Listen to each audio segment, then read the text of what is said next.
1-2 тонн, 3-4 тонн тийм метр кубээр 3-5 метр кубын ч гэдэг юм бол сорох ямар ч боломжтой. Ерөнхийдөө шууд тийм үйлчлэг бол байхгүй. Харьцангуйгаар нөгөө хаустай тий одоо сүүлийн үед байрсан тийм айлууд бол сорлох үйлчлэг хийж байгаа бол бидний яриад байгаа нийт масс болыг тийм үйлчлэгээ шаланг ерөөсөө 2 метр гүнзгий. Тэгэхэд айлуудын нөхөн жорлон чинь бараг 7-8 метр гүнзгий байгаа шүү. Тэгээд дээр нь тэр чинь өтгөрөөд олон жил болчихсон өтгөрч гисэн лаг болцсон. Тэгээд нөгөө бохирдлын жинхэнэ уурхаа болчихсон биз. Тэрийг хинч цэвэрлэхгүй байгаа шүү. Цэвэрлэх ямар ч боломжтой. Тэгээд Улаанбаатар ариутгал гэдэг компани байна.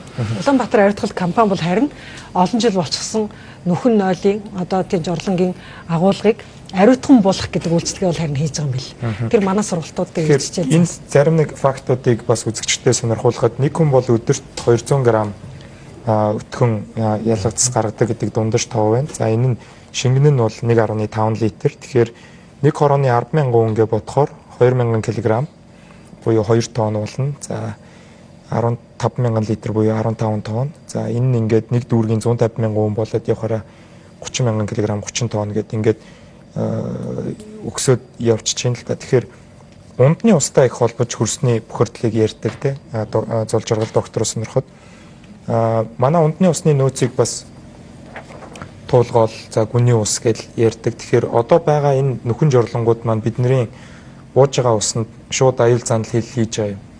За бид 2016 онд бол одоо нөхөн жорлонгийн нэгэн бохирдол одоо хөрсний хэр зэрэг гүнд одоо нөлөөлж байгааг судалсан. Тэгэхэд бол дундаж нөлөөлөх гүн нь бол 2.8 метр байсан. Хамгийн их бохирдол 2.8 метрт байна гэсэн үг. Гэтэл ерөнхийдөө бол 10 метрээс доош бол ямар ч тийм нэгэн бохирдолгүй байсан. Гайгүй. Тий. Тэгэхээр бол энэ бол ерөнхийдөө шууд нөлөөлөхгүй ч гэсэн ер нь бол манай ундны их усүр байдаг одоо туул, сэлэг, улиастай орчмын ундны их усүрийг бол маш сайн хамгаалах хэрэгтэй. Шууд нөлөөлөх магадaltaй. Тэгэхээр 2.8 литр тэгэхээр би сайн 2.8 метр гүнзгий одоо нөхөн жорлонгийн тийм гүнзгий нэг бохирдол харин бидний ундны ус бол бүр доошоо байгаа юм. Тийм та тэгж тайлбарлахгүй бол ойлгохгүй байхгүй тийм. Тэгэхээр эрсдэл гайгүй гэж ойлгож болох уу? 30 метрээс усаа авж байгаа бол гайгүй. Гэхдээ туулын ирэг дээр бол амьдарч байгаа бол асуултаа гэж. Тэгээ манай Улаанбаатар туул руу орсон гэж байна. Нэг онцлог нөгөө цэвэр усны их усүр маань дандаа энэ юуныхаа туул голынхаа юунд байдаг шүү дээ. Тэгээ холбоотой манайхаас манай нийслэлийн байгууллагын газраас хамгаалалт усны хамгаалтын газруудыг тэмдэглэжүүлэх тийм ажил хийж байгаа. Ер нь бол энэ чинь нэг цогцарах хэмжээ ингээд ганц хөрс ихгүй усаа бас давхар хамгаалаад ингээ явна. Ер нь ингийн бохирдол бол хөрсний өнгөө хэсэгт хамгийн сандал нэг 10 метр тэр хэсэг байгаа ш. Хүнд металлын бохирдол бол тэрнээс илүү тэгээд хүнд үзүүлэх нөлөөлөл нь их байхгүй. Нянгийн бохирдлыг бид нар хэрвээ яг энэ түрүүний миний хэлгээр хүнийхээ өтгөнийг бордоо болгочдөг шингэх болох юм бол нөгөө асуудал бол шал өөр болоо явчих байхгүй. Тэгэхээр манайхны одоо байж байгаа түрүүнд гараад ирсэн гэр оролд байгаа нөхөн жорлонч ихэнх нь анх гэр орол байхаас үүссэн. Тэгээд дээр нь нөгөө нэг доторлогоогүй агааржуулагч байхгүй, суултуур байхгүй тиймэрхүү л тийм. Тэгэхээр үнэхээр эн чинь нөгөө хөгжлөд хагаад энийгээ бас өөр болгоё гэдээ иргэдэд тэгвэл хямдхан шийдлүүд байвал иргэд хэн тий хинч дургусахгүй шүү хүмүүс боломжоор л аваад яа. Тэгэхээр энэ дээр энэ нөхөн стандартын миний бодлоор бол энэ нөхөн жорлонгийн стандартыг маш сайн сурталчлах хэрэгтэй байна. Тэгэхээр байгаль орчны яамнаас бол ийм ахын бохор ус цэвэрлэх баг хүч чадлын цэвэрлэх байгууламж технологийн шийдлүүд гэдэг ийм гарын авлага гарсан юм байна. Бас танаа сайтн дээр байгаа гэж ойлгосон тийм иргэд маань ороод өөрийн гэсэн орон сууцтай хүмүүс үзэж болох юм байна. За эко ариун цэврийн байгууламж технологийн шийдлүүд өрхийн ариун цэврийн байгууламжийн гарын авлага гэдээ бас ийм гарын авлагыг гаргасан юм. Эднэр одоо 17 онд гарсан бүтээлүүд үү те. Энэ гарын авлага ялангуяа өөрийн чинь барьж байгаа энэ эко ариун цэврийн байгууламж энэ бол яг нөгөө миний сая яриад байгаа стандартыг маш энгийнээр тайлбарлацсан. Та одоо нэг өрхөд хідэн хүн байна те. тэрийгээрээ тоогоороо одоо үржүүлээд тэгээд тань хэдэн метр гүн одоо ер нь стандарт бол 1.2 метрийн өргөнтөө 1.7 метрийн урттай 3 метрийн гүнтэй одоо ядаж доторлогоотой нөхөн жорлон. За тэгээд доторлогоотой нөхөн жорлон гэж яриад байгаа бидний энэ одоо стандартын дагуу гэдэг нь ерөөсөө л маш анхаарах асуудал нь бол одоо нөгөө агааржуулалт. За тэгээд эргээд энэ агааржуулалт гэдэг маань ямар ч үнээр танаргүй нян одоо үржих боломжгүй юм нөхцөлийг бол бий болгодог. Тэгээд эргээгээд энэ соруулах тий. Тэгээд манай аялал жуулчлалын байгаль орчин аялал жуулчлалын яамнаас бол одоо тусгай хамгаалалтаа газар нут ялангуяа аялал жуулчлал эрхэлж байгаа аж ахуйн нэгжүүдэд бол 6 сарын 1-ээс хойш одоо нөхөн жорлонг бол байлгахгүй гэдэг ийм сайдын тушаал гарсан байгаа. Тэгэхээр манай аж ахуйн нэгжүүд бас одоо шатараатаа сургалт зохион байгуулж байгаа аж ахуйн нэгжүүдэд тэгэхээр хамгийн түрүүнд бид нар нөхөн жорлонгийнхаа стандартыг сурталчлах хэрэгтэй байна. Боломжтой иргэн аж ахуйн нэгжүүд бол бас яг энэ одоо дэвшилтэт технологиудыг бас авч хамтдаа одоо шийдэх бас юм шийдлүүд бол байгаа. Яг энэ номон дээр бодвол яг тэр шийдлүүдийг одоо түрүү оюун гэрэл зөвлөх хэлжсэн 17 энэ технологиг бол номондоо хийсэн байгаа. Яг тэр технологиудыг Монгол улсын хэмжээнд бүртгээд аж ахуйн нэгжүүдийн бүртгээд дээрэс нь нөгөө нэг одоо хаана нийлүүлэх ямар аж ахуйн нэгж байгаа юм бэ гэдэг байгаа тий. Ус хангамж ариутгах татварын одоо журам байдаг. Энэ журмын дагуу тусгай зөвшөөрөл авсан одоо зөөврөлдөг ийм компаниуд байгаа. Тэр компаниуд өнөөдөр ажилгүй байна. Одоо яг ингээд яг тэгэхээр энийг бид нар системд оруулъя, энийг менежменттэй болгоё гэдэг дээр бол бид нар яг энэ төслийнхаа хүрээнд бол хийж байна. Тэгээ бас нэг төсөл бол хэрэгжиж байгаа. Одоо энэ тусгай хамгаалалтаа газар Хүсгэл аймгийн тусгай цогцлборт газар хэрэгжиж байгаа. Энэ төсөл маань бас яг энэ хүрээндээ эко ариун цэврийн байгууламж яг бордоожуулах технологиг бас туршин нэвтрүүлж байна. За баярлалаа. Тэгэхээр нүүл шийдэл нэвтрүүлэг маань даваа гарагийн үдшин нөхөн жорлонгийн талаар за том зургаараа хөрсний бохирдлын талаар бид бүхэн ярилцж байна. Хэсэг хугацааны туршлагын дараа эргээд хилцүүлэгдээ орцгоё. Шар докторыг өдөр бүр заавал. Дээд зэрэглэлийн цагаан будаа Simply. Эрүүл мэнд гэрэлт ирээдүй. Вирото. Ори цэнэглэгч карт худалдаанд гарч онцгой бүтээл танд улам ойртлоо. Ори цэнэглэгч карт 1 сар, 3 сар, 6 сар, 1 жил гэсэн 4 төрлийн хугацааны сонголттой таны гарт хүрэх гэж байна. Ори цэнэглэгч картыг авч онцгой бүтээлийг үзэхийг хүсвэл номын сүлжээх дэлгүүр, газар урт нэрийн дэлгүүр, Brick House тоглоомын дэлгүүрүүдийн бүх салбаруудаас худалдан авах боломжтой боллоо. Илүү дэлгэрэнгүй мэдээлэл авахыг хүсвэл та Оригийн Facebook хуудас болон 88-3 19-3 гэсэн дугаараар бидэнтэй холбогдорой. Онцгой бүтээлийг Оригоос. Эрүүл мэнд гэрэлт ирээдүй. Вирото. 20,000 төгрөгөөр Япон аялах боломж. Петровис аялалд гарыг. Шар докторыг өдөр бүр заавал. Монголд анх удаа The Voice of Mongolia цорын ганц ялагч дэлхийд танигдах Монгол дуу хоолой. Та дэлхийд алдартай хамгийн олон үзэгчтэй Voice Show дэрэгдээс нь үзэж авьяаслаг дуучдын хүчрхэг дуу хоолойг боддоор мэдрэхийг хүсэж байна уу? Тэгвэл The Voice of Mongolia show-ны шигшээ тоглолтуудын тасалбар худалдаанд гарч эхэллээ. Тоглолт 4-р сарын 27, 28, 5-р сарын 5, 6, 12, 13, 20, 27-ны өдрүүдэд Монголын үндэсний Асаа циркт болно. Тасалбарыг Ticket segment болон 1900, 1800 дугаарын утсаар захиалж үнэгүй хөргүүлэх боломжтой. Дэлгэрэнгүй мэдээллийг 88-3, 19-2, 88-3, 19-3, 70, 10, 10, 6 дугаарын утаснаас лавлаарай. Авьяас чадвар чанар энэ гурвын төгс зохицол The Voice of Mongolia.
эхнүүд шийдэл нэвтрүүлэг даваа гарагийн үуч бид бүхэн нөхөн жорлонгийн талаар ярилцж байна. Тэгэхээр одоо хавар болоод эд ажлын одоо үйлрэл эхэлж байна. За хүмүүс бол 0.7 га газраа хөөцөлдөж авч байгаа. За лагераа өөрчлөе, нойлоо өөрчлөе гэсэн бодолтой хүмүүс бас байгаа бах. Тэгэхээр яг хин тандах уу? Ямар боломжууд байна гэдгээс та бүхнээс мэдээлэл амар байна л та тий.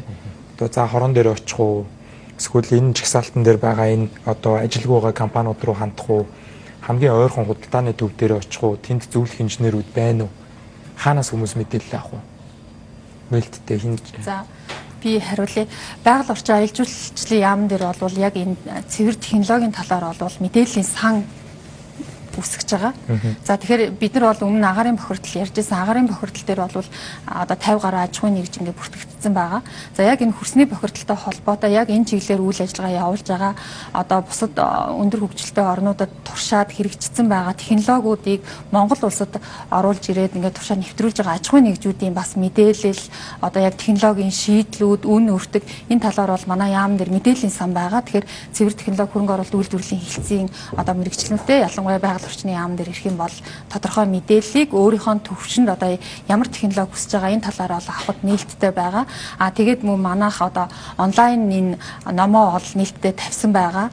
Тэгээд эргээд одоо холбогдоход бол бид нар бүх мэдээллийг бол өгнө. Тэгээ энэ төслийн хүрээнд бас одоо ялангуяа ер нь бол хамгийн нэг анхны бидний шатараатай хийх ажлын нэг бол ерөөсөө л энэ хүмүүсийн хандлагыг өөрчлөх.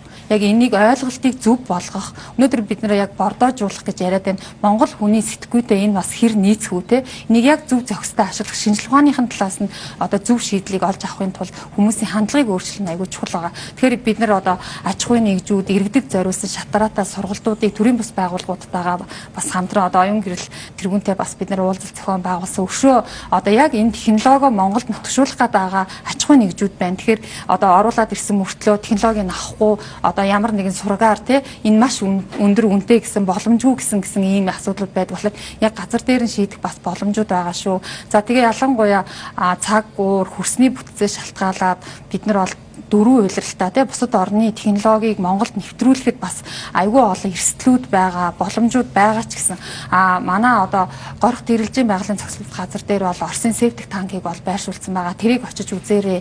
За одоо тэгээд бид нар бол нийтийн жорлон ялангуяа тусгай хамгаалалтаа газар нутгууд дээр бол нийтийн нойлыг одоо богдуулан дээр бол барихаас өөр аргагүй одоо зогсоол хийцэн байгаа.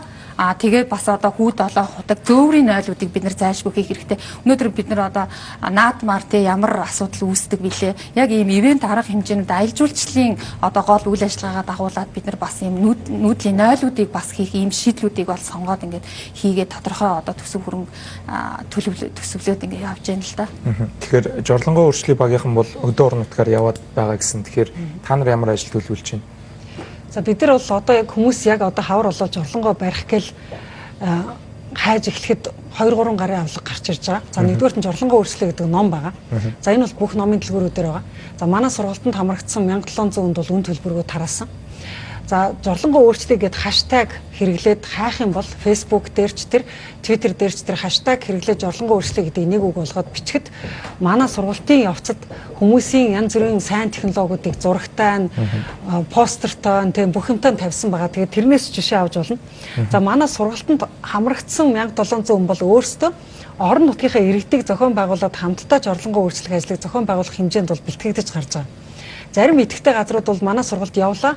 Маргааш нь шууд засаг даргын захирамжинд гараад манай сургалтанд оролцсон хүмүүсийг шууд ажлын хэсэг болгоод тэг жорлонгоо өөрчлөлт эхэлсэн газрууд байна. Жишээлбэл Дорногов аймаг. За ингээд аймагуд ингээд орон нутаг болгон өөр өөрийнхөө зохион байгуулалтыг хийж байна. Жишээлбэл Улаанбаатар хотод Баянзүрх дүүрэгт бол манай сургалтанд дандаа иргэдийн нөхөрлөлийн дарга нар суусан. Иргэдийн нөхөрлөлийн идэвхтнүүд дарханд суусан. Тэд нар бол ерөөсөө шууд гараал хоршоогоо байгуулаад жорлонгоо өөрчлөх зохион байгуулалтанд ороод явцсан. Зарим газарт бол янз бүрийн байдлаар олон сегмент группүүд орсон. Тэгэхээр энэ дотор зүгээр би юу анхаарахыг хүсэж байгаа вэ гэхээр бүх гоё технологи Монгол тохирдгүй шүү гэж уран чимэг дарга хэлсэн үг яг үнэ. Гоё технологиг ингээ хайж олохоосоо илүү манай тохиромжтой технологиг олохын тулд эхний ээлжинд бид нар бааш шээс угаац гурыг салах хэрэгтэй байна. Баас бол хамгийн их нянгийн агуулгатай органик хаягдал. Энэ органик хаягдлыг нянгаас нь салахын тулд хатаах хэрэгтэй. Бордоо болгож чадахгүй махад хар шороотоо нийлүүлээд бор шороо олох хэрэгтэй. Тэр бор шороо бол аюултай хог хаягдлыг саармагжуулах хүчин чадалтай био шороо гарч ирж байгаа байхгүй. Үржил шимгүй болсон газрыг үржил шимтэй болгох чадалтай нянгүй ийм био органик хаягдал гарч ирж байгаа. Бүх юмыг бордоо олох гэдэг явцуу одоо халуун орны жишгээс бид нар өөрчлөгдөд өөрсөндөө тохирсон биоматериал гаргах боломж баасанд байгаа. За шээсний хувьд гэх юм бол шээс өөрөө хамгийн хүчтэй одоо аммиактай тэр юуны шээсний хүчтэй байгаа тэр нөхрийг саармагжуулахын тулд саарл устай хойд саармагжуулж болно. Эсвэл газар руу шингэхэд нь шүүлтүр маш сайн тавьж өгөх хэрэгтэй болно. Тэр шүүлтүрийг 2-3 жилийн дараа солиод байх юм бол шээс үл өөрөө бааснаас 5-6 дахин их зай эслээд байгаа шүү дээ. Тэр зай эслээд байгаа нөхрийг аюулгүй газар шингээх технологи маш их байгаа. Эсвэл цуглуулж авч байгаа бордоо олох технологи байгаа. Угаацсан дотор байгаа хамгийн аюултай юм бол химийн одоо концентрац ихтэй хар угаац гэж ярьдаг тийм ээ, хар ус. Тэр хар усыг тусад нь агуулгын бариад, тусад нь pH-ийг хэмжээд, тусад нь тэрийг аюулгүй болгож сорох юм бол цэвэрлэх байгууламжинд очих боломжтой. За цэвэрлэх байгууламжинд очиулж чадахгүй, цэвэрлэх байгууламжаас алс байгаа газарт бол тэрийг бас саарл устаа нийлж концентрацийг багасгаж өгчээж шингээлтийн тэр дамжлагуудаар явуулах шаардлагатай. Тэгэхээр зэрэг бид нар бол юу зорлонгоо өөрчлөлт гэдэг дээр юу ярьж байгаа вэ гэхээр цэвэрлэх байгууламжаа ойлгоо. Септик танка ойлгоо. Тэгээд жорлонгоо өөрийг нь жижиг мини цэвэрлэх байгууламж болгон хувиргаа. Байгууламж болгон хувирга. Тэртээ дэргүү өнөөдөр бид нар паланта жорлонд бийцэж байгаа ч гэсэн бидний хог хаягдал туулгоорлоо гол руу орох цэвэрлэх байгууламжаараа дамжаал туулгоорлол орж байгаа шүү дээ. Ямар ч улсын ямар ч агуу том цэвэрлэх байгууламж хизээч хүний шээс басыг бүгдийг савнд хадгалж чаддгүй заавал буцаагаад байгаль руу гаргадаг. Гэхдээ байгаль руу гарахдаа яаж цэвэрлж гарах вэ гэдэг дээр л асуудал байгаа байхгүй юу? Тэгэхээр зэрэг бид нар тэртээ тэргүй цэвэрлэх байгууламж руу очлоо гэтэл дахиад байгаль руу гарахаас хойш дороо айгүй ухаалаг цэвэрлэх байгууламж болгох тийм байгууламжийн хэмжээнд жорлон өөрчлөх ямар боломж байна гэдгийг бол манай номноос бас судлах боломжтой. Тэгээ манай номдэр бол ерөнхийдөө бид нар бол яг био нойлыг ялангуяа бордоо болох чиглэлийн нойлыг бол нэх оруулаагүй. Яг тэгвэл Монголд бордоо болох гэж оролцсон бүх оролдлогууд цаг агаарын нөхцөл байдлаас болоод бүтлгүүцсэн. Ийм учраас бид нар био шороо болгох нь хатаах нь илүү тохиромжтой болов гэж бодоод байна. Тийм учраас тэр уран чимэг даргын ярианаас бас нэг аягүй чухал зүйл гарсан. Агаар жуулагч. Агаар жуулагчаа сайн хийсэн жорлон бол үнэргүй. Дээр нь өшөө материалыг аягүй сайн хатааж өгнө. Органик материалыг маш сайн хатааж өгнө. Энэ нийслэлийн зарим ажлыг би бас аргуу мэрэгчлэлтэн бацаахан ахлахаас сонирхмоор байна л да. 17-оос 18 онд хүн амын 43%-ийг хөрс бохирдуулахгүй сайжруулсан харин цэврийн байгууламжинд хамруулах гэд байна. За тэр бол энэ Азийн хөгжлийн банкны эзлэлийг бол сонслоо. 21 он гэхэд 45%-ийг хамруулахаар гэд энэ бол одоо зам тээврийн ослыг 50% бууруулна гэдэг шиг их том зорилт юм шиг санагдаад байна л да. Тэгэхээр одоо бол 18 оны одоо ажлын яг өрн дулааны бидний хамгийн их ажил амжуулдаг цаг эхэлж байна. 2 дугаар үйлрэл эхлээд тэгэхээр масс ажил юу явагдах юм бэ? Яг энэ ажил дээр тавигдсанаар яг ямар ажлууд энэ дээр яг төсөв тавигдаж өгсөн байгаа болов уу гэдгийг сонирхмоор байна л да. За би яг одоо яг энэ бүтээн байгуулалт инженер техникийн тал руу нь бол би яг шууд хэлж мэдэхгүй байна. Зөвхөн Улаанбаатарын зарчим ажлын албаны зүгээс яг одоо байгаа зөвхөн урсгал үйл ажиллагаа түрүүний хэлсэн энэ олон сайхан одоо шийдлүүд байна. Энэ шийдлүүдийг одоо биелэлээ олдлох хүртэлх хугацаанд бид ажил хийж явах хэрэгтэй. Хөрсний бохирдолд үүсгэж байгаа тэр бохирдлыг саармагжуулж явах хэрэгтэй. Энтэй тэгвэл холбоотой ямар ажил хийх гэх түрүүнд би хэллээ. Бүх одоо манай нийслэлийн 9 дүүргийн гэр хорооллын жижиг дэлгүүрүүд байж байгаа. Энэ дэлгүүрүүдэд иргэн хүн өөрөө ороод тэр дотроос сонголттой тэр одоо заавар юмнуудыг уншаад авдаг юм амьд бактериуд байна. Зориултын бодисууд импортлдог. Ийм нөхцлүүдийг л бид бүрдүүлж өгч. Яагаад энэ шийдэл бий болохоор болсон гэхээр иргэдээс нийслэлээс 2011 оноос эхлээд ийм гэр хорооллын айл өрхүүдэд ариутгал гэдэг зүйлийг хийж гисэн. Гадны орчны нь бол одоо ариутгалын бодисоор ариутгал яг тэр нөхөнд байгаа бохирыг задалдаг амьд бактериар тэр нь ямар нэг химийн бодисгүй. Ингээ явсан иргэдийн зүгээс илүү энд таашаалтай хандж эхэлсэн л дээ. Энэ боломжтой юм байна. Үнэрийн дардсан байна. Овор хэмжээг нь багасгачдаг юм байна.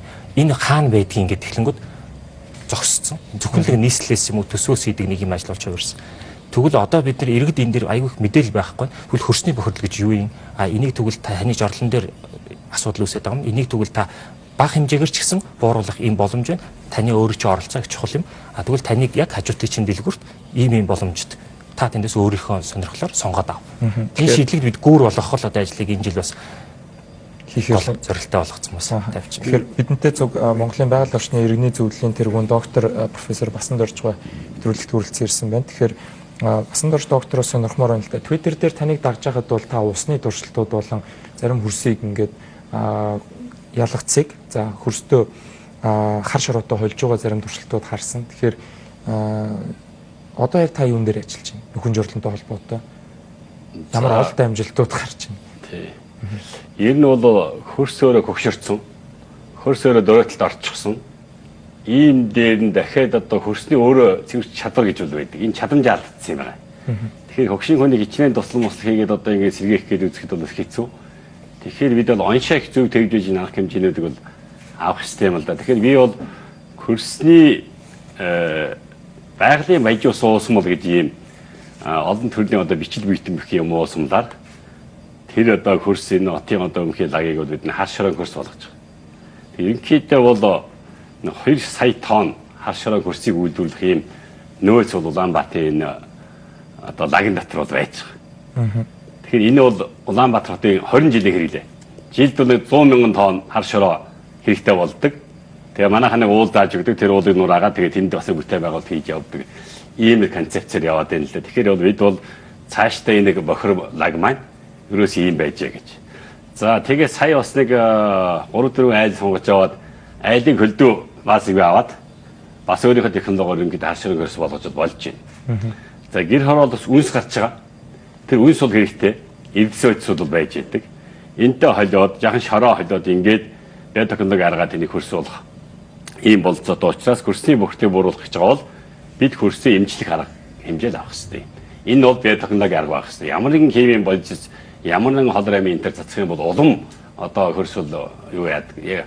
Яг л чинь муудсан сэргийх чадваргүй доройтолд орсон хөрсийг дахиад дээрээс юм зогох юм бол маш хүнд байдалд ордог учраас ер нь энэ хөрсийг сайжруулах, эрүүлжүүлэх юм арга хэмжээг бол нэг удаа хаварч юм аваад нэг тийм хэдэн амийн юу цацаад энэ бол бичлэлдээ энэ бол цогц тийм арга хэмжээ авах юм шаардлага бол Монголын одоо энэ хуурай төрөс нутгийн оронд бол бас энэ хөрсийг хуурайсан учраас үржил шим хийсээ явцсан учраас эргэж нөхөн дээрх юм чадвар их бага болчиход байгаа гэдэг юм юмыг л шинэ ухааны үндэстэй шийдэх хэрэгтэй гэж харж байгаа. Тэгэхээр энэ гэр ороолын дунд байрлаж байгаа энэ 74 м гүн худгийн усны бол нингийн бохирдлгүй байгаад 47 м-ийн гүнд бол эколо гэдэг одоо нян баг зэрэг эколо 9 нян баг зэрэг илэрсэн за гадаргад ойрхон буюу 1.5 м гүн усанд бол эколо протеас гэдэг нингийн бохирдол маш их байна гэдэг фактыг бас одоо надад манай редакцаас бэлдэж өгсөн байна л да. Түрүүн зол жаргал докторийн хэлтгийг бол нотолж байна. Тэгэхээр бид энэ асуудлаа бас одоо нийслэлийн үрийн томоор нь харахын тулд дахиж шинжилгээ судалгаа хийх шаардлагатай. 14 онд нэг хийсэн юм байна.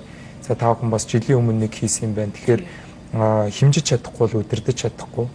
За юмыг яг фактаар нотолж чадахгүй бол төсөв мөнгө тавихад хэцүү. Одоо хотын захиргаа бусад яаман дээр. Тэгэхээр энийг одоо манад захиалж хийлгэх ёстой бид нэр ойлгохгүй байгаа асуудал байна гэж та харж байна судлаачийн хувьд.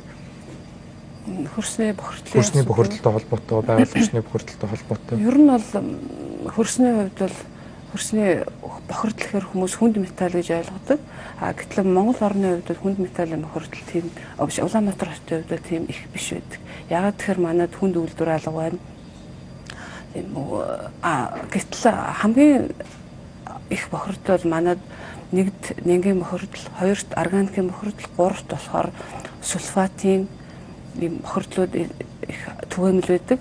Та бүхэн мэдж байгаа нингийнх болохоор хүн жарлан маш их нөлөөлж байгаа. Би довчхон ялчээ тийм ээ. Органикийн бохирдол болохоор одоо энэ их юм одоо даа хүрээ зах гэх мэт ер нь юм тий даа хүрээ зах техникийн зах мэт энэ тосмаас нэрвэрлүүлдэг маш их олон газрууд тий хүн ам олноор суурьсан юм газар маш их байгаа.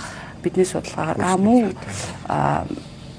шивтрийн бохирдол гэж түрүү бас ирсэн. Тэр бол угаасаа бидний судалгаагаар нарантуул захын хойд хаалган дээр маш их бүр ердийн хэмжээнээс 10 дахин гарсан байгаа. Энэ маань ерөөсөө л шингэн хаягдлын өнөөс. Тэгэхээр бидний зүгээс бол бидэд судалгаа хийгээлээдэг гол нь өстө жинхэнэ юм том одоо шийдэл хэрэгтэй болов эсвэл ухамсарт нь хандсан тийм шийдэл маш чухал юм болов. Бид нар бол судалгаа хангалттай их хийж байна. Тэгээ ямар ч тийм яг үнэндээ бол бас үр дүнгүй маягтай. Тэгээд би сая оюун гэрэл тэргүүний ярианаас ойлгоход одоо гол нэг хатаагаад хөрс үүсгэж байна гэж штэ. Тэрийг бол бид нар харин судалгааны байгууллага эхлээд одоо хатаагаагүй байхад хөрс нь ямар байсан, дараа нь одоо хөрс нь үржил шимнэ хэр сайжирч байгааг бид нар судалгаа шинжилгээ хийж тусалж тийм одоо судалгаа шинжилгээний үүднээс бас тусалж дэмжих боломжтой.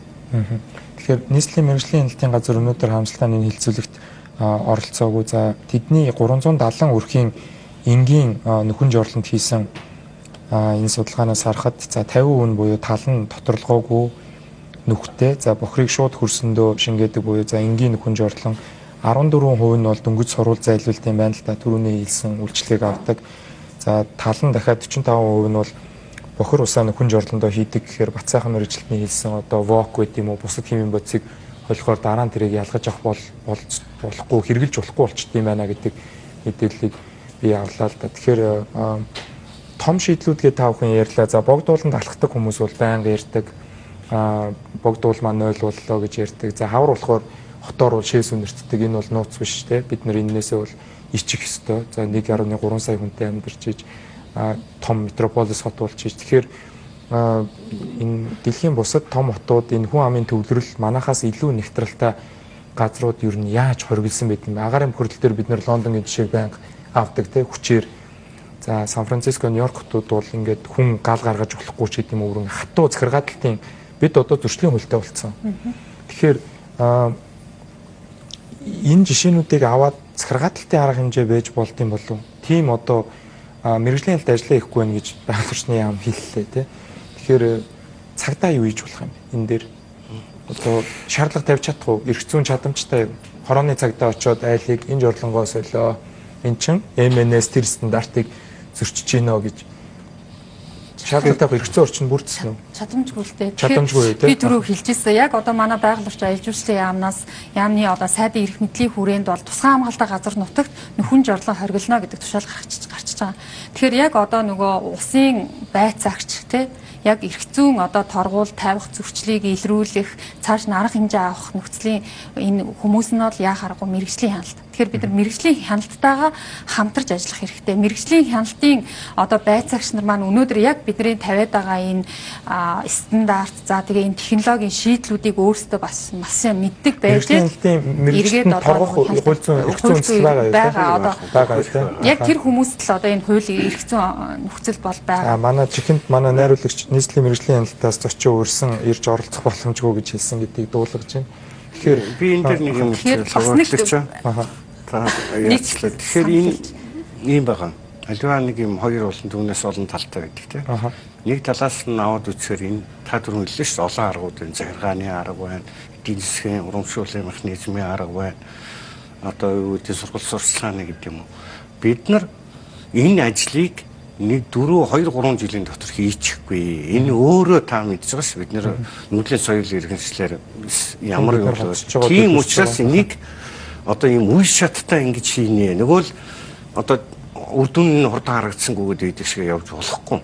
Тэгэхээр манай нийслэлээс нүдний иргэдийн төлөөлөгчдийн хурлаас жил бүрийн 4 сарын 27-ны өдрийг нийслэлийн хөрс хамгаалах өдөр болгосон. Хөрс хамгаална гэхээр бид нар нөгөө нэг агаарын бүртлэхээр утаагаа ойлгоод байдаг шиг ганцхан жорлонгоо бодоод байж болохгүй. Бид нар өнөөдөр хаанаас хоол ундаа авч идэж байгаа. Хүн хоол ундгүй болж чадахгүй. Хөрснөөс шүү дээ. Тэгэхээр хөрсийг хамгаалах хэрэгтэй гэж бүх хүнд хэрэгтэй. Бүх хүнд хамаатай юм байгаа үз. Тэгэхээр зэрэг одоо миний бодлоор бол нэг шийдэл нь энэ бол бүх нийтийн үйлс байх хэрэгтэй. Бид нар мотарья гэдэг тийм бүхэн мотор. Тэр шиг бүгдээр эрдэм шийдлийн байгууллагууд нь төрийн бус байгууллагууд нь иргэдэн ингээд бүгдээ таныг ойлгож байна. Гэхдээ би хүүхдээ шээстэй газар тоглоулмааргүй байна. Би баста одоо гудамжинд нэраа хүүхдээ гар салхилуулмааргүй байна л да. Тэгэхээр би хүмүүсийг ухамсаралт биш өөр газар бол захиргаадаж болсон. Болохоор захиргаадах энэ зарим нэг ахуйн юмн дээр бол захиргаар яаж усанд орж сурсан гэдэг л юмыг ярих гэдэг юм. Тэгэхээр эргээд одоо би хүүтэй нэг ном авч өгөхгүй юу? Миний баас хайчт юм бэ гэд. Яагаад ийм хоол идэх ёстой юм? Тэгээ миний баас ингээ хайчт юм бэ гэд зүгээр юм зурагтаа ингээ онгоож монгоодаг. Тэгээд их хөөрхөн санагдсан. Тэгэхээр одоо манад энэ жорлон гэдэг сэдв чи одоо энэ жорлонгоо өөрчлөлийг хамт олон ярихаас өмнө нэлээд табу байлаа штэ. Жорлон гэж ярихаараа тэгсэн мөртлөө бид нар бүгдээрээ өдөрт 1-2 удаа 0 руугаа ордог. Одоо сайхан нээлттэй ярилцж байна те. Тэгэхээр энийг ухамсарын төвшөнд нөө сургалт сурчлагаа маань боловсрол руу орох ёстой юу гэдэг дээр та нар ямар байр суурь тань? Хүүхдүүдэд ялгац энэ цэвэрлэх байгууламжийг багаас нь зааж өгөх ёстой юу? Боловсрол чинь өөрөө ингээд хичээлийн цаг нь маш хязгаартай байдаг. Шинээр сэдв оруулна гэдэг бол том хүнд суртал. Тэгээд дээр нөшөө том дарамт. Зүгээр энэ бол зүгээр нийтийн боловсролын асуудал. Ерөөсөө нийтийн боловсрол нь байнга л явж явах хэрэгтэй. Цэцэрлэгээс ахуулаад хүүхдүүдээс ахуулаад эцэг ихтэй тэгээ аж ахуй нэгж албан байгууллагууд. Ер нь манай сургалт бол одоо ингээд нийслэлд 13 сургалт, хөдөө орон нутагт 21 сургалт үн төлбөргүй хийсний дараа бид нар төлбөртөө захиалгах сургалт хийж эхлэх гэж байгаа байхгүй юу? Одоогоор бол биднэрт 3 аж ахуй нэгж сургалт авъя гэдгээ захиалцсан байгаа. Тэгэхээр тэр аж ахуй нэгжүүдийн сургалтыг одоо жишээл бид нар 4 сарын 9-өөс эхлэх гэж байна л да. Тэгэхээр аж ахуй нэгжүүд өөрсдөө хөдлөөд бид нар гэр хороолд амьдардаг ажилчдаа заалгамаар байна.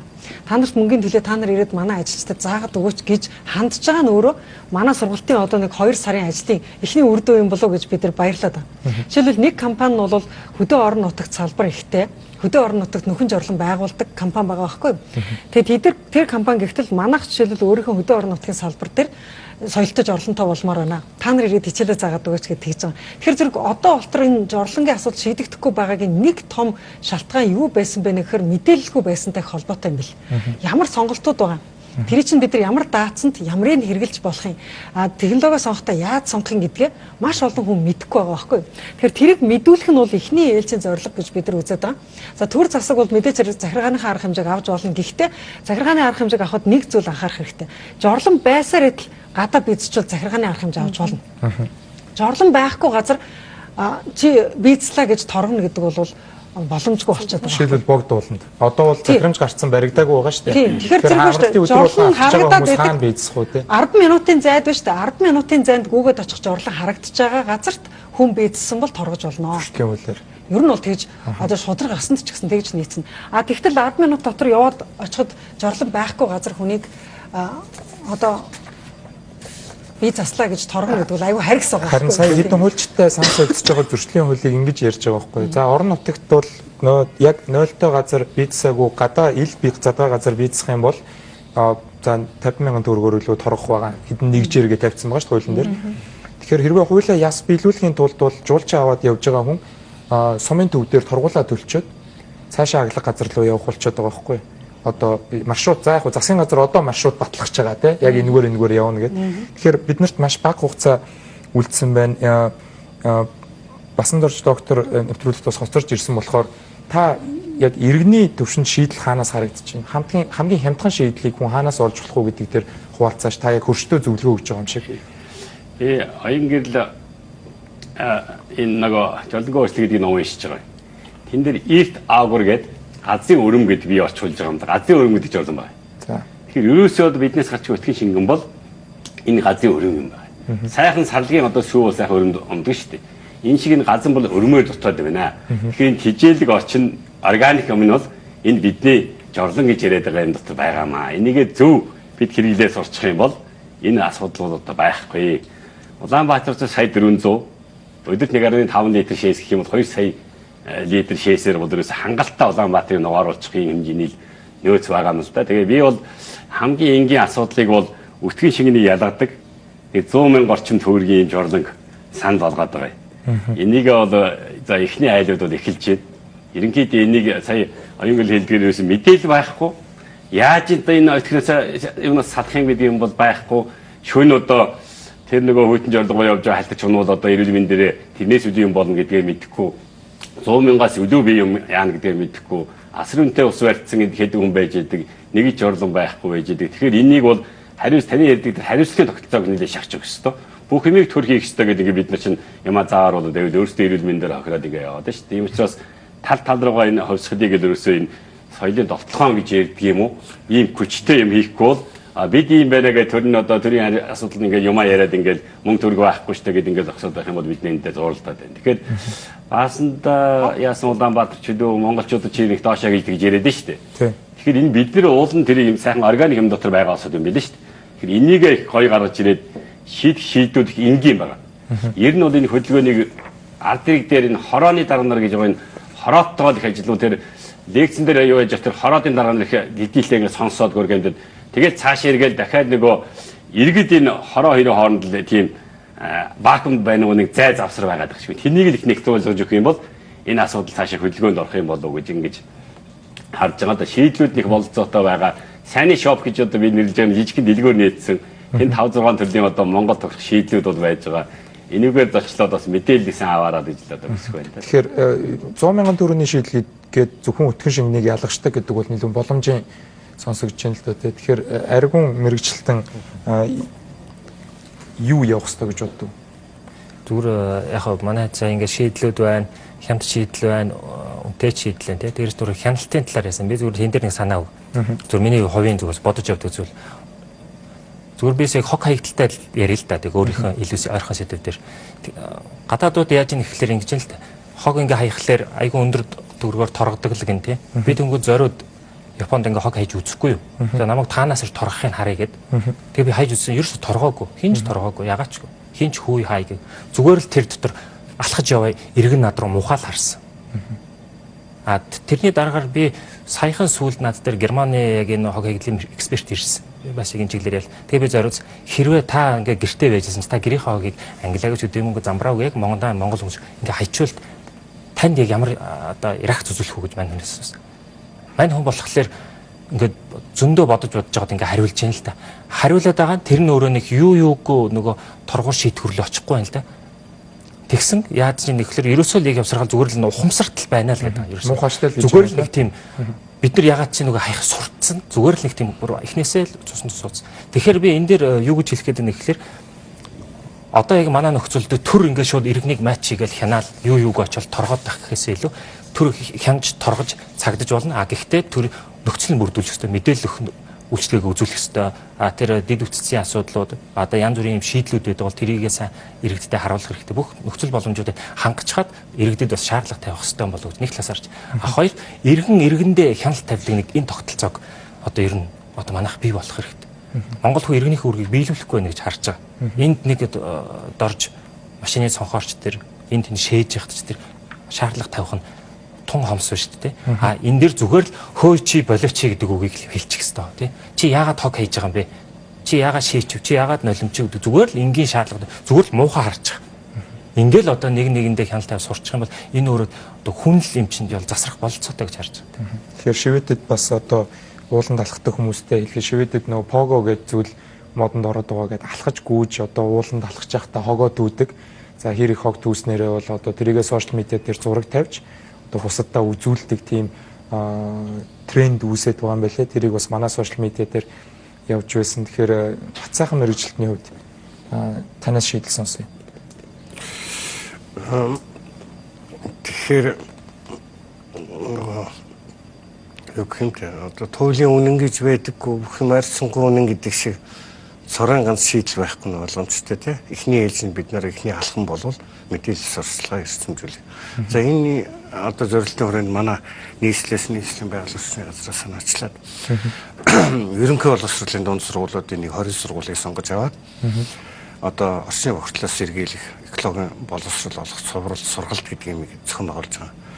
Сая баян гол дүүрэг дээр яцаа одоо тэгээ бос дүүргүүд дээр цаашдаа бол энийг өргөжтүүлнэ. Ер нь бол хүүхд гэдэг бол та түрүүлээ хүүгээрээ жишээ авлаа. Хамгийн сайн нөгөө сурталчлагч юм уу те найз нөхдөд ах トゥ удээ. Одоо биднэрийн үед бол одоо ингээ өнгөрлөөч ихэн хаашийн ямар ч үсэн нэг нь үүссэн нэгэнт их бохирдлыг асар ихээр нэмчихгүйгээр зогсоож байгаа тэгээ багасгамаар байгаа. Ихгүй бол нөгөө жорлонгууд нь нэмэгдэн бүх юм болох байж.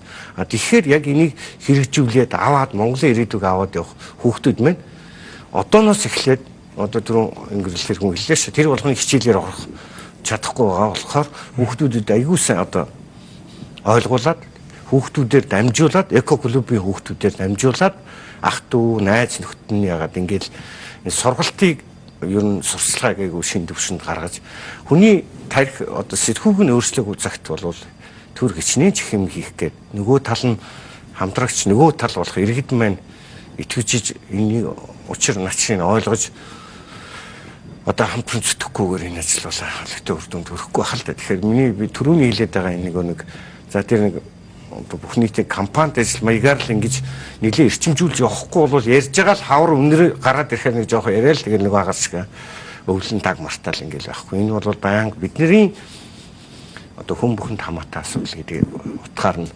хэвлэлийн мэдээллийн маань бас зөв өнцгөөс нь сайн ард иргэдийг чиглүүлээд нийгмийнхаа итгэвийн хүрээнд одоо төрийн байгууллагуудаас нэг их сургалт сурчлагын талын явнууд дээр мөнгө төгрөг нэхэд байхгүйгээр ингээл тал талаас л ирвэхээр хамтрал явуул энэ бол орой чийдэх байх л та. Сая Монголын эдийн засгийн чуулган дээр сууж байхад эдийн засгийн 3 тулгуурт бодлого гэж засгийн газар бодлогоо танилцуулж байна л да.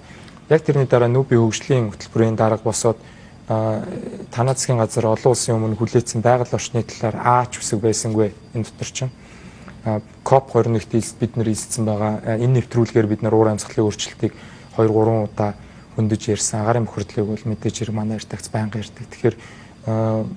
Тэгэхээр улс төрийн ямар нэгэн манлайлалын дээр байхгүй байна уу та гэдэг зүгээр зүйл ажиглагдаад байна л да. Энд чинь намуудын мөрийн хөтөлбөр дээр бараг байх ёстой юм шүү. Хамгийн энгийн хүмүүст ойрхон зөв асуудал.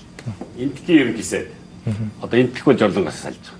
Малазийн ерөнхийсэд бас одоо жорлонг санаачлаад ингээд лидершип юм одоо тэр манлал бол ялангуяа манай Азийн орнууд тийм лидершип хэрэгтэй юм шиг байна. Энэ дэлхийн бол тэндээс бол салах. Энэ манай номер 1 асуудлаа гэж тавих юм бол тийм коммунист намын одоо 19 жилийн хэдүүлэн том хурлаар жорлогийн хөвсгөл эхлүүлээгээд ингэж гисэн юм. Хаяагүй нийтийн жорлон морлон ингээд зэгцлээд ингээд энэ хөдөлгөөнд ороод бизнесмен одоо тэр нийгмийн ажлахад дагаад тэрлөө ордог.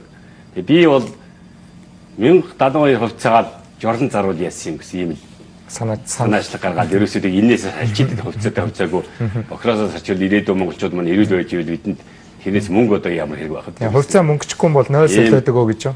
Тийм. Хувьцааг мөнгөжүүлж чадахгүй юм бол 0-ийн асуудал шийдэх гэж байна. Тэгэхээр оюун гэрэл тэргүүнээс асуунармаар байна л да. Жорлон хүний эрхийн асуудал мөн үү? Жинхэнэ хүний эрхийн асуудал. Яг тэгэхээр жорлонгоо өөрчилж чадсан чадаагүй хүн хоёрын хооронд эдийн засгийн маш том ялгаа гарч ирж байгаа. Боломж эдийн засгийн боломж хаана нэгдэж байгаа вэхээр жорлонтой газар нэгдэж байгаа. Жорлон муутай газар бол шахагдаад эдийн засгийн бүх боломжоос хоцорж байгаа. Баялагын хуваарлт бол яг жорлонгоор хуваагдаж байна. Тэгэхээр зэрэг нөгөө digital divide гэж ярьдаг шиг жорлонгоор divide үүсэж байгаа даа. Бүр баян ядуугийн ялгаа шууд жорлонгоос болж үүсэж байна. Нөгөө зэрэг дэвийн ялгаа жорлонгоос болж үүсэж байна. Одоо нөгөө хотчсон хотчоогүй хүмүүсийн ялгаа гэдэг нийгмийн ялгааг гаргаж ирээд байгаа байхгүй. Тэгэхээр нийгмийн ялгаа чинь өөрөө хүний эрхийн зөрчлийн үндэс байдаг байхгүй. Тэр хүний эрхийн зөрчлийг арилгыг гэвэл жорлонгоо өөрчлөх хэрэгтэй. Тэгээ бид нар түрүүнд бас ярьж байна. Би энд ярьсан бүх хүнтэй санал нэг байна. Юунд дэр санал нэг байна нөхөр иргэдээ сайн оролцуулмаар байна гэдэг тэр. Бүх иргэдээ оролцуулаад бүх иргэдээ мэдээлэлтэй болгоод жорлонгоо өөрчлөөд, замаа өөрчлөөд, гэрлээ өөрчлөөд, ногоон байгуулалтаа өөрчлөөд, амьдралаа өөрчлөө явж байгаа сум манай Монголд байна. Дундгов аймгийн 3 сайхан сум. Би одоо Дундгов аймгийн 3 сайхан сумаар танаа нэвтрүүлэг тусдаа одоо нэвтрүүлэг хийгээч. Уриалмаар байна. Тэрийг үзчихээж ер нь бол Монгол хүн ямар чадамжтай юм бэ гэдэг олж харж чадна.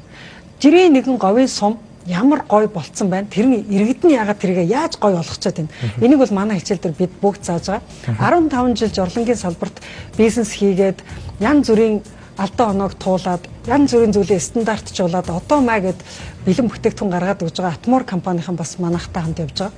Тэгэхээр бид нар бол Монгол дотор бас сайн жишээ байна. Сайн манлайлал. За баярлалаа. Тэгэхээр энэ манлайлалыг та нар бас үзүүлээсэй гэж бодож байна. Тэгье. Дундгов аймгийн 3 сайхан сум руу манай сурвалжлагын баг бол томилт аваад явах хэрэгтэй байна гэдгийг аягүй сайн ойлгож авлаа. Тэгэхээр өнөөдөр нүүлжил нэвтрүүлэг маань хөрсний бохирдол нөхөн жорлонгийн талаар иргэдэд ямар боломжууд байна. Яг цаг хугацаа нь бол яг одоо өөрчлөлт цаг нь бол яг одоо байна.